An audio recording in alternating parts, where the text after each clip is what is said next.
What's up, everybody, and welcome to another episode of the Outlook Boys. I'm back again with Lamar. Obviously, Lamar, how you doing? Okay. So first things first, how are you feeling? We're getting very close to the NBA season, and the WNBA season is starting. So how do you feel about both going on right now? I mean WNBA. My whole talk about Washington is actually looking blessed right now because Tina Charles ain't playing because she's injured, so Yeah. she can't play. And Elena Delle Donne, like her medical history, like they declined it, but like I think for some reason, like I feel like she is either she might not play or not. Like she has a big decision to make. So, but yeah, other than that, like NBA wise, like I'm happy that basketball is back. Hmm. Nobody be stupid. Well, that's the thing. They got to be in there for what, like 4 months. So I think at first people are going to be chill, but I'm worried about when things start to get later because like they're not around their family or their friends, and some of those guys are single and they're used to like hitting up girls in different cities and stuff. You know what I mean? So like Yeah. they don't have that opportunity now, right? My only thing is that like there's a whole bunch of people leaving the bubble, which is for family emergencies. I'm gonna sound heartless with this. Like I get it, but it's like, isn't the whole point of the bubble like keep people safe? You're not supposed to just like, but with the amount of people that's leaving the bubble and coming back, it's like, dude, that's a risk. Yeah. Like this is what the bubble is for anyway. So, I mean, I get it that it's a family emergency, but I think when you signed up to play, like you had the option to to opt out of playing in the bubble. So Yeah. once you're in the bubble, it should be like if there's not a dance or anything like that, like Yeah. or something like that. But like you can't risk it with coronavirus. Okay. Let me ask you this: now that you know Zion's not there, and we don't know exactly when he'll be back because of his family emergency and everything. I hope everything's okay with his family, obviously. Um, how do you feel about the Pelicans' shot to make the playoffs, and how realistic do you think that they're a threat? I never thought, honestly, personally, I never thought they were a threat. Like, if they made it, like Hmm. they made it, but I never saw them as dangerous. Like, they did have an easy schedule, stuff like that, but it's like I never really saw them as dangerous or anything like that. So who do Personally, you like think is going I to get? Oh, sorry. so even with that, so with him gone, I mean, I don't see them making the eight seed because he doesn't make that big of a difference. Okay. But even still, like I still see a team like Portland, Memphis, and San Antonio. Those are my picks for the eight seed, for that last eight seed. But if you So had to choose one team, who would you choose to win the eighth seed? If in you the had that, West, you have to make one choice now based off of everything you know. like putting money on it. Well, not putting money, just your prediction. Um, I'm gonna go with Portland. Portland, okay. Because I mean, Dame, like I think like not even Dame, because we all know how good Dame is. But like I feel like people have forgotten how good Nurkic is. Yeah, Nurkic is very Like good. and he's very very important. Like if you was in that Western Conference Finals, I don't think they would have won. But I think with all those 20-point leads that they accumulated, I think they could have gotten at least one game out of Yeah. them Well, personally. here's the So thing. With Damian and CJ, there's always a shooter shot to put them in, right? But I also think that the Grizzlies just have an advantage because they're already in the eighth seed. yeah, And I think that they have enough talent to sort of win enough games to just make it in, if anything. So my thing is, I do think the Trailblazers are a threat. I think that if barring a bunch of luck and situations, and they win, let's say 5 out of the 8 games that they play, you never know. yeah, and I mean like Portland's my top team pick, Mm. right? Because you need to be like one team, and Memphis would probably be my second pick. Because I think like being in that position already is already a threat. Yeah. Already you have a leading advantage. And I think the next team, like I think Portland's a nice seed, right? Hmm. I'm not really sure about of Let me I check. mean, Memphis, it's not like Memphis sucks, right? Like Memphis is a good solid team. They're John Morant they're and a Jaren very Jackson Jr. talented They young team. they're very talented. They're pretty well coached. I mean, I wouldn't if they made it. I wouldn't be mad. Yeah. Personally, me personally, I actually want them to make it. I So want them to make it. uh, Portland's number 9, but they're like 4 games behind almost. Yeah, okay. So Memphis has that advantage. Because Memphis has the Memphis and advantage. Dallas still have to like actually clinch playoff spots. Yeah, but Dallas will clinch it. I'm sorry. Like Dallas will clinch it. I'm not worried about them, honestly. And like, another team that I want to get in the A spot, honestly, is San Antonio because Because Demar, me personally, since I've been paying attention to basketball, there hasn't been one year that they were out of the playoffs. true. Like they won't hit that 50 that they won't hit to the 50 games. Like they're not going to be dominant, but like they make the playoffs again. It's like can Greg Popovich can coach, Yeah, that's which true. which he's already proven that he can. But it's like if they were to make playoffs this year, it's like dude. Yeah. Well, I mean, look at it like this, right? So the East, for instance, is really sort of a odd situation because in the East you have Milwaukee and Toronto. Boston's what 3.5 games behind the Raptors, and then Miami is like a game and a half behind Boston, like a game, like 2 or 3 games behind Boston, right? But then Indiana and Philly are have the same record. So literally by the end of these 8 games, Indiana could be in the 6th seed, Miami could be in the 5th seed, and Philly maybe go all the way up to the 4th. You never know. I think Toronto can fall to the fourth because of their schedule. But it's Yeah, if they lose a whole bunch of games, yeah. I mean the East is not really that entertaining. Like I think listen, it's like gonna I'm be. looking at the standings right now. Like Just think about Washington it. six Wouldn't you six want to games see behind a the East spot. Wouldn't you want to see a Boston Philly series in the first round? That would be very interesting. And an Indiana series with a healthy Victor Oladipo versus the Heat, that would be very interesting. Two I good would love to defensive see. teams. I would want to. And honestly, I would want to see Philly beat Boston. But my only thing. Okay, so here's my thing. Here's my thing. If the Raptors remain the second seed, Hmm. like if the seeding remains as it is, first off, I'll just say this: Washington, like any Washington fans watching this, I'm sorry, you're not making it. You're 6 games behind. You're not making it. Let me just kill your hopes right now. This guy's Anyway, an asshole. so if the standings stay the way it is, that means Boston and Philly will play in the first round. And I will honestly like not even like match wise. I'm not looking at match wise. I've always wanted a Toronto um, series to be honest. I don't care how good the team is because we have so much. We honestly have so much history, and not like historical like NBA like oh man this one for the books, but like we've been at each other's throats for years and years and years. We Yeah, never got a Raptors Celtics series, so that's what I want. yeah. However, the Sixers beat Philly, then the Sixers, oh man, But what if it's like what if Boston drops to fourth, Miami moves up to second or to third, and then the Raptors play Miami in the second round? I feel like the East is just more story like this year because anything, and it's like I said, last episode, like um, Philly, Miami, Boston, Raptors, and Bucks. Each it can go either way with some of these teams. Like, listen, I know that Philly's inconsistent, but with talent alone, I feel like talent alone, they can beat the Bucks if they Yeah, just lock in defensively and are coached well. yeah.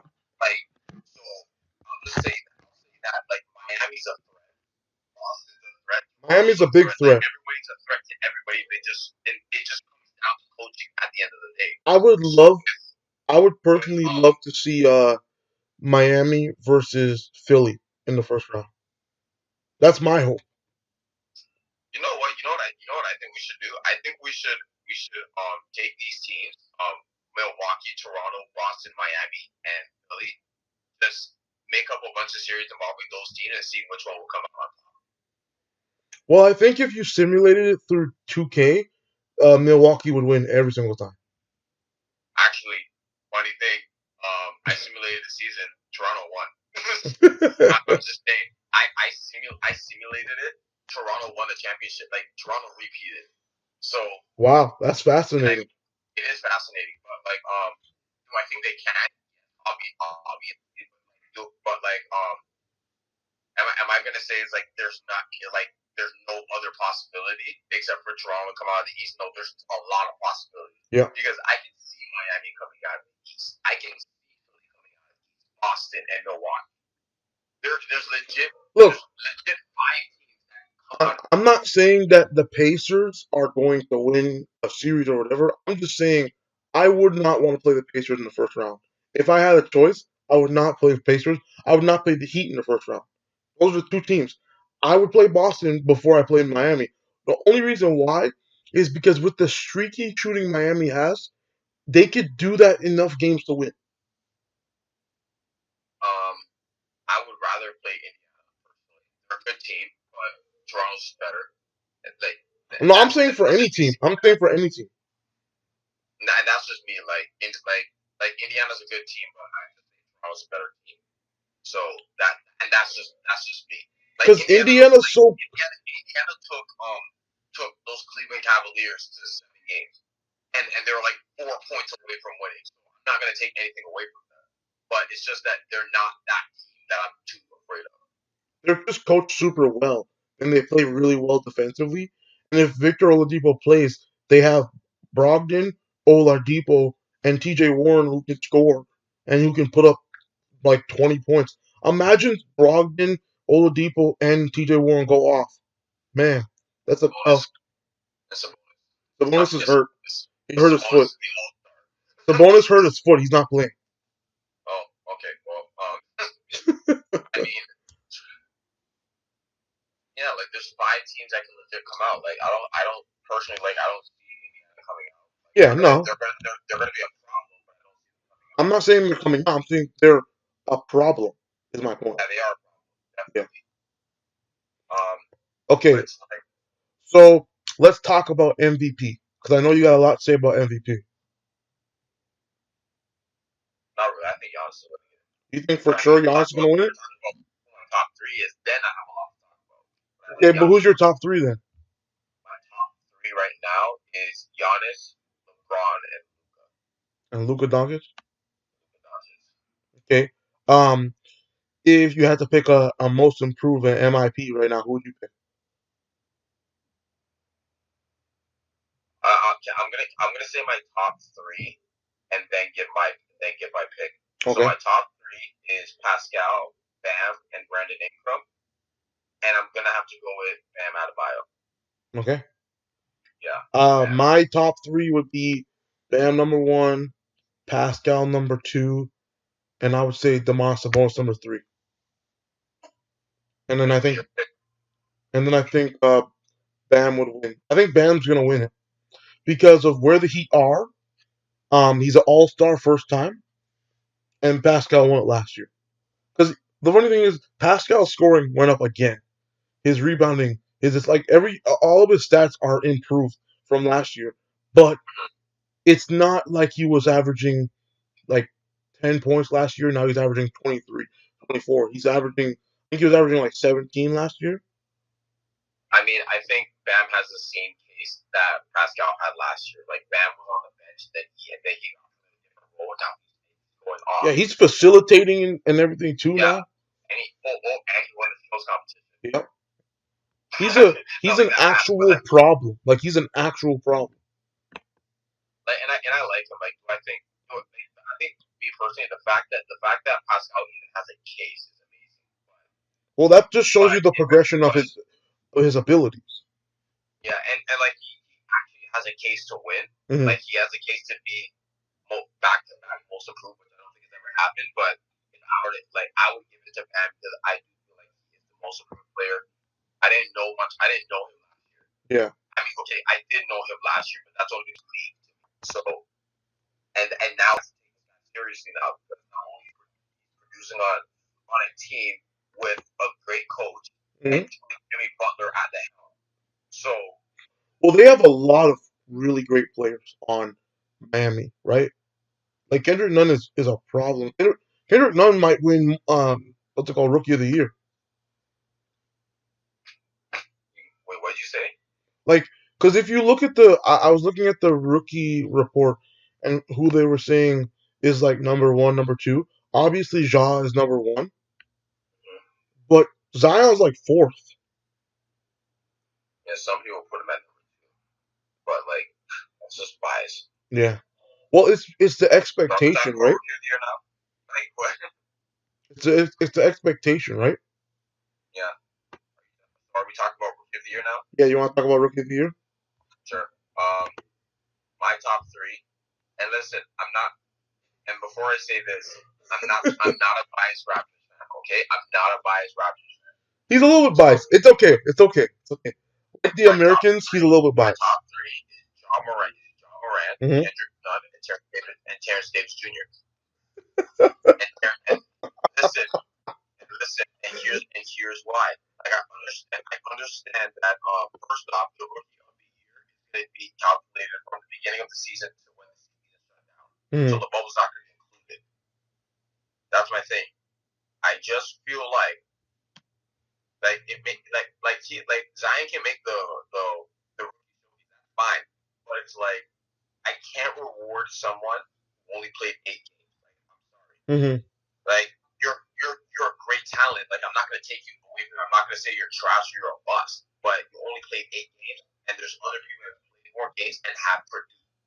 So yeah, no, I get what you're saying for sure. I think personally, I wouldn't put Terrence Davis in. I'm gonna reward that. So Lamar. Kendrick,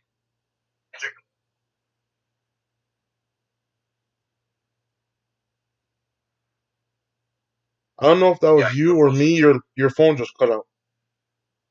Your phone cut out. Oh. Okay, I don't know who that was because it just cut out randomly. I was like, oh, that's weird.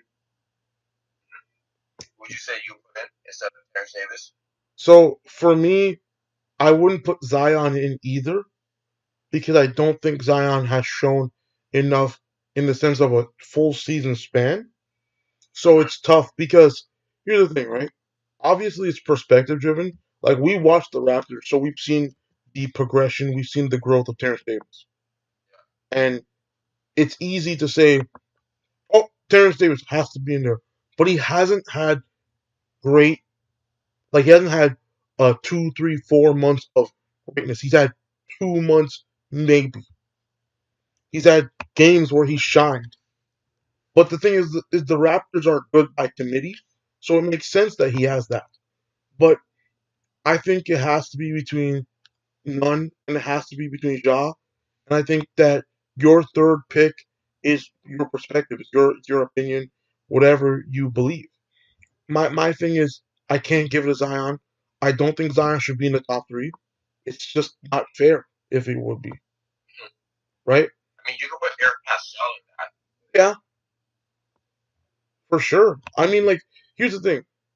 To me, it's like it's all the people who have produced, all the people who have stepped up, who have made big plays as rookies, like, even if it's a couple of games, it's all dependent on the perspective. Like, the reason why Jean Morant's going to win, and he should win, is because he took the Grizzlies to a level where they're in playoff contention. Right? Like, the Grizzlies are talented. Dylan Brooks is great. But I don't know. It's tough, man. I think me personally, if Zion wins it, like honest, like there's gonna be it's like, nah, I'm sorry, I can't agree with that. Yeah. And I know, like Ja will be fine with it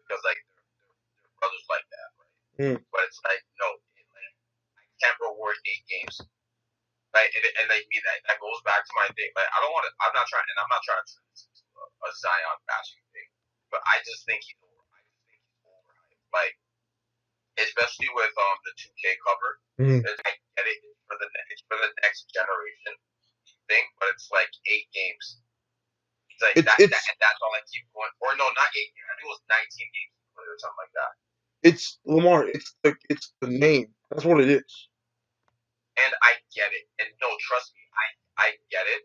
But it's like if we're talking if it's just a name, LeBron should have been on it like way before 2K14. Yeah. And that's just my thing. Like you could put Ja on it, or you could put Luka on it. Actually, no, I think Luka's was live, so that would make sense. I mean, dude, I'm not too mad about 2K because like it's 2K, like it's whatever. But yeah, that's just my thing. Okay, and finally, we're gonna talk about Rookie of the Year before this episode ends. So your thought, or not rookie? Sorry, Sixth Man of the Year. That's actually a good one, actually.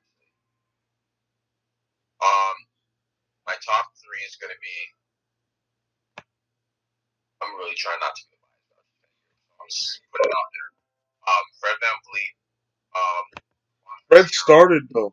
He started a lot of games. You would have to put Norman Powell if you're gonna put. Okay, personally, I think Montrezl Harrell is gonna win it. I don't pay attention. When I watch basketball, I don't think about the 6 man, to be honest. But I know I've seen Montrezl Harrell. Williams should be in there. I would put Jamal Crawford in there, but he didn't play. So, and I think Montrezl Harrell is gonna win. I think the top 3 for me is the 2 Clippers, so Montrezl Williams and Norman Powell. Yeah, I mean Norman Powell is still the reigning Eastern Conference Player of the Week. He is. I mean, has LeBron ever been the Eastern Conference Player of the Week for 5 months? Done that? No. Has Michael Jordan done that? No. Has Bill Russell done that? Has Will Chamberlain done that? No. Norman Powell's done it. This guy. Norman Powell's 6 man of the year. I don't care. I apologize for Lamar's incredible bias. This guy is so biased. No. I think Montrezl is winning it. Yeah, for sure. That's my thing. I think Montrezl or Lou, either one could win. Yep. Okay. What about Coach of the Year? Coach of the Year? Ooh. I could say Nick Nurse. I could say Nate McMillan. My gosh. Nate McMillan's killed it. How about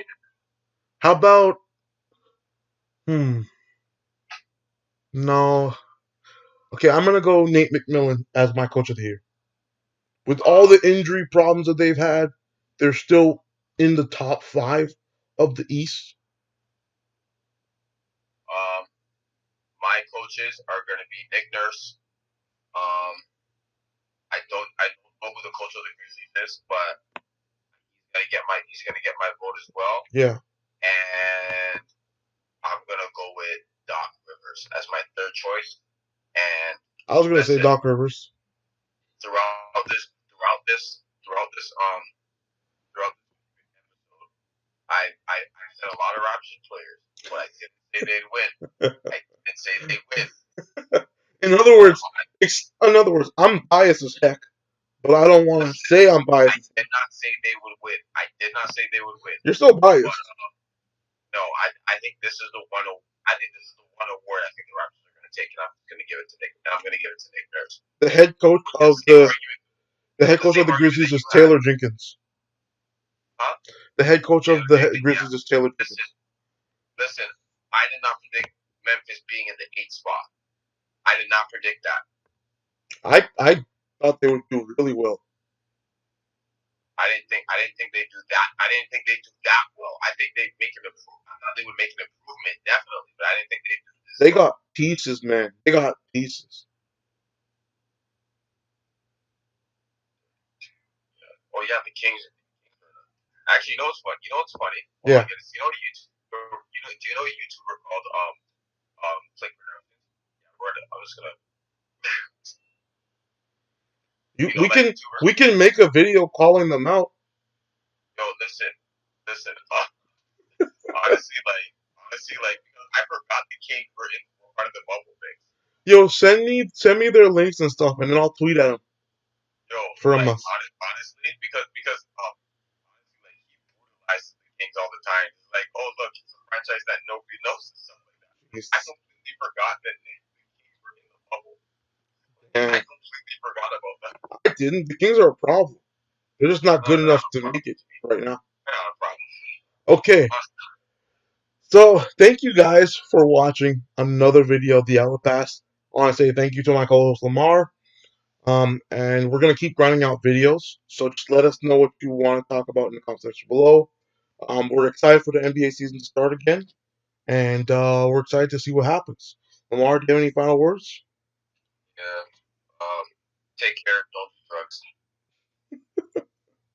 That's it. Okay. We'll see you guys later. Peace.